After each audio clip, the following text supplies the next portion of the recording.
Dad, if you're that worried about being embarrassed, you work in a quarry, right? Is there a cave or something you can go down to and have a good cry? Rick, it's not that bad. Well, if it's not bad enough, you need to go cry in a cave.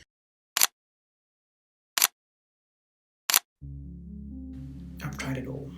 I've tried white knuckling it. I've tried the NoFap apps. I've tried. What's this? I've tried. I've just tried it all when it comes to my addiction to porn. I've tried it.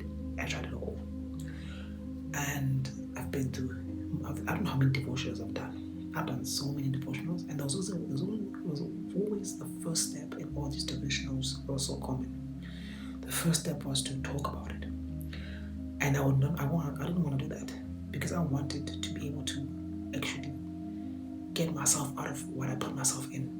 You know what I mean? That kind of situation, I wanted to get myself out of the situation I was in with lust. I didn't want to tell anyone. I didn't feel like there was a need for me to tell anyone. I feel like I could actually get delivered without anyone knowing.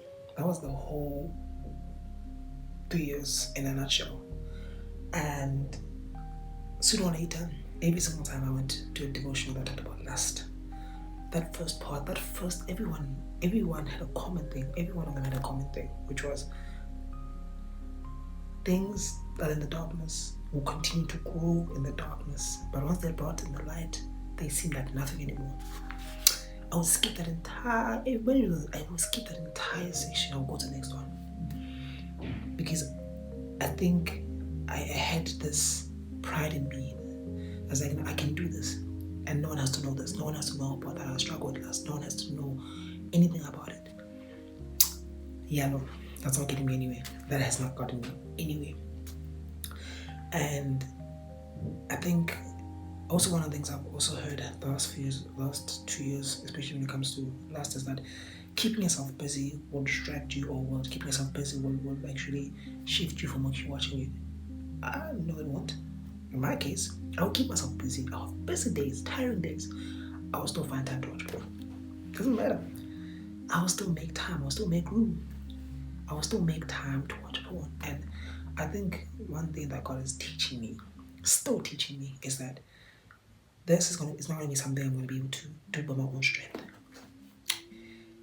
And I don't think I have the strength to actually overcome this. And I think I've said this in like the last 3 videos. It's not my strength, but His. And I keep on saying that as a reminder. Every single day. It's not by my strength. It's not by my strength that I can actually overcome this, but it's by His. 100% His.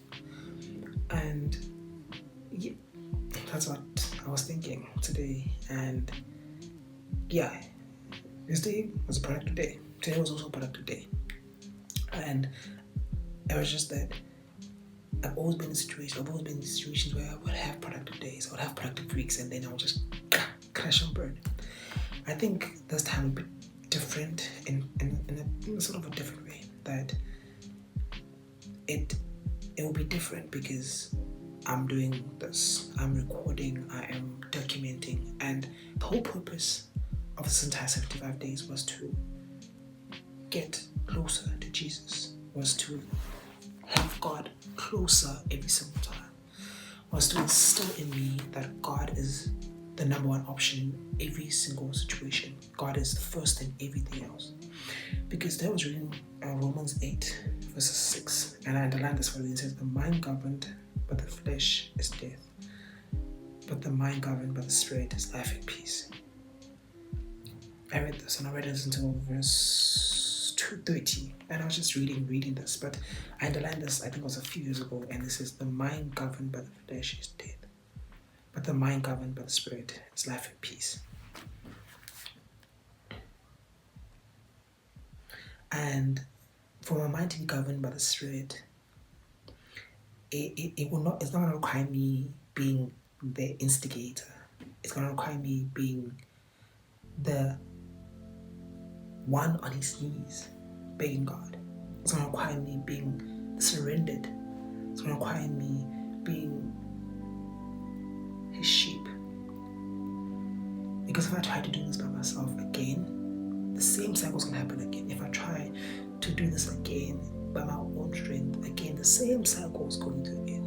It's gonna be, I see something, hey, temptation, hey, it grows and it grows and it grows, and then now I find whatever reason to watch, and I watch, and after watching, hey, it's guilt, and then I shut down God, and then all it's entire circle again and again, again.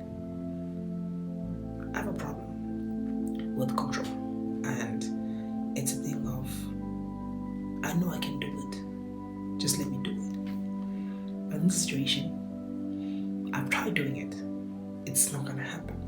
I've tried doing it for years, it has not happened, it hasn't changed, and it's been gnawing at me. It's been this lust has been seeping into everything in my life, and it's very tiring, exhausting.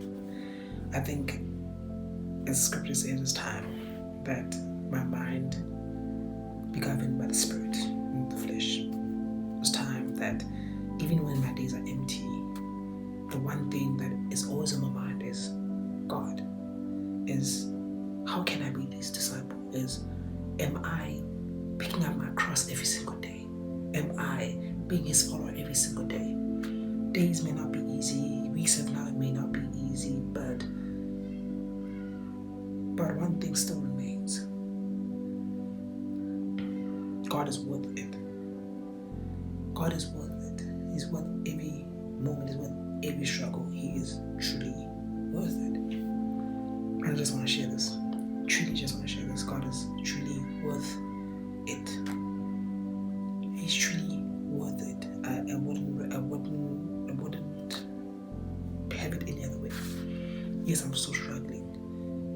But His love is something I don't think I deserve.